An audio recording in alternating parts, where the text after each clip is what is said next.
आपका कि इतिहास पढ़ा आंखें मूंदी और चैन से हम सब सो गए। खिलजी मुगलों को याद रखा, बस सनातनी ही खो गए। क्या कायर थे हम, लड़े नहीं? जैसे कि एक सवाल है कि क्या मतलब कोई था ही नहीं हिंदुस्तान में? जैसे मैं आपसे हमेशा कहता हूँ कि ऐसा नहीं था, हमारा हिंदुस्तान वीर भूमि रहा है। कासिम के बाद में मैंने आपको बताया था कि हमने लगभग 300 वर्ष तक होल्ड करके रखा, गजनवी के टाइम से। गजनवी जब आया उस टाइम तक लड़ी हैं, हमारे हिंदुस्तान के वीर लड़े हैं। मैंने आपको बताया भी था उस संगठन के बारे में जो लड़ा। तो क्या कायर थे हम, लड़े नहीं? क्या निर्बल थे जो खड़े नहीं? क्या जहर खुला किताबों में अब असली सच हम पढ़े नहीं? आंखें खोल, तेरे सामने सच्चाई है, खून बहा है और लाशें भी बिछाई हैं। सनातन जिंदा क्यों? क्योंकि पुरखे कभी झुके नहीं। जौहर की लपटें इस बात की गवाही हैं। जौहर की लपटें इस बात की गवाही हैं। तो सुनो कहानी माँ पद्मिनी की, जिसने जौहर स्नान किया, आंख उठी जब खिलजी की, अपने शरीर को त्याग दिया। 1302 खिलजी निकला, मतलब 1303 पहुंचा तो 1302 निकला था वो आपका चित्तौड़ अभियान के लिए। 1302 खिलजी निकला, पद्मिनी को मैं पालूं, चित्तौड़ दुर्ग को फतेह करूं, मेवाड़ अधीन बना लूं। राजपूती मेरी दासी हो, कदमों में होगा केसरिया, रानी जो मेरी ना हुई, मैं नरसंहार मचा दूं। उस टिड्डी दल ने कूच किया और सिंह द्वार पर आधम के। तंद्राए सिंह भी गरज उठे, फिर एक लिंग की जय गूंजे। उस कुत्ते की क्या बिसात जो सिंही के संग सोना चाहता। आज मरेंगे मारेंगे, आज मरेंगे मारेंगे, मेवाड़ी सैनिक धधक उठे। ललकार उठी कि जाकर के मलिच्छों का सीना फाड़ो, जितने जमीन के ऊपर वो उतने ही भीतर गाड़ो। बजा युद्ध घोष तलवार उठी, रावल के सैनिक टूट पड़े, घोड़े से घोड़े भिड़ गए और हाथी से हाथी उलझ पड़े।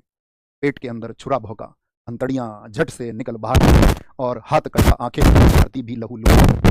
रक्तपात हुआ ऐसा कि भाड़े की सेना कांप उठी, हाथ कांपते थे थर थर, टांगों के बीच से धार बही। धरती होगी लाल सुराही, कण कण वीर बखान करें, एक लिंगरा बेटा या खिलजी हाहाकार करें।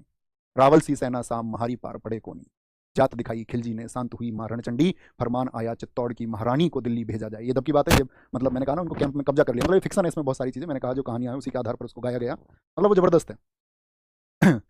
फरमान आया चित्तौड़ की महारानी को दिल्ली भेजा जाए, वरना रावल सीस को धड़ से अलग थल फेंका जाए। संदेश सुना सरदारों ने, आंखों में रक्त उतर आया। यहाँ पे एक शीर्षक आता है कि जो उस समय पर आपका गोरा थे, वो मतलब शासन से थोड़ा खिन्न चल रहे थे, तो रानी पद्मिनी उनसे मुलाकात करती हैं और कहती हैं कि भाई अब तो मतलब राजपुताना की जो मर्यादा है उसके लिए लड़ने की बात है। तो वो कहते हैं, मतलब खुद को तुच्छ बताते, कहते हैं जब आप नरेंद्र मिश्र जी की कविता सुनोगे तो उसमें जिक्र आएगा उनका, उसको सुनना और महसूस करना वहां पर। संदेश सुना सरदारों ने, आंखों में रक्त उतर आया, गोरा की शमशीर उठी, बादल की तन गई थी काया। बोले रानी सा आज्ञा दो, छाती पे चढ़ के नाचेंगे, जितने भी आएंगे एक एक करके काटेंगे। दिल्ली पहुंचा दूत, बोला पद्मिनी मिलने राजी है, 700 दासियां संग लिए सुल्तान से मिलने आती हैं। उछल पड़ा सुल्तान जगह से, उछल पड़ा सुल्तान जगह से, खुशी का कोई ठोर ठिकाना ना रहा। महल सजा दो, इत्र लगाओ, मिलन की वेला आई है, मिलन की वेला आई है। और डोलों में तो वीर छुपे थे, किसी को ना कोई शंका थी। खिलजी की छाती पर चढ़ के फूकनी उसकी लंका थी। मेवाड़ी वीर किले में आए, नरसंहार मचा डाला, एक अकेला 10 को काटे, मौत का खेल रचा डाला। रतन सिंह जी जब आपका कैद में है तो उसको कहते हैं, रतन सिंह जी को मुक्त किया, गोरा सिंह उनकी ढाल बने। घोड़ों पर रावल निकले, बादल दुश्मन का काल बने। काका और भतीजा दोनों ऐसा रण दिखलाते थे, काका और भतीजा दोनों ऐसा रण दिखलाते थे, जिस दिशा में वो निकल पड़े लाशों के ढेर लगाते थे।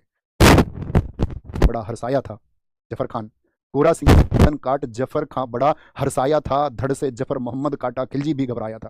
कहते हैं कि जब गोरा आपका जो धड़ उनका जो गर्दन कट गई तो उसके बाद भी उनका धड़ तलवार चलाता रहा और जफर खां का उन्होंने गर्दन काट दी। गढ़ में पहुंचे महाराणा जी पर आज आंखों में पानी था, पद्मिनी रावल देख रही, कुछ ही क्षण शेष बचे, मृत्यु सर पर खेल रही। तो इसका वो है जब आपका कॉन्टेक्स्ट की मतलब उसके बाद में तो उनको वो मुक्त करा के ले जाते हैं। तो सुनना तुम इसको, मतलब जरूर सुनना एक बार।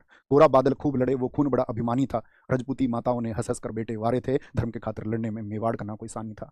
लाखों की सेना ले खिलजी मेवाड़ गया था, पर्वत सा सीना ताने प्रबल चित्तौड़ खड़ा था। रावण सा रानी ना देखे, पद्मिनी रावल देख रही, कुछ ही क्षण अब शेष बचे थे, कुछ ही क्षण अब शेष बचे थे, मृत्यु सर पर खेल रही।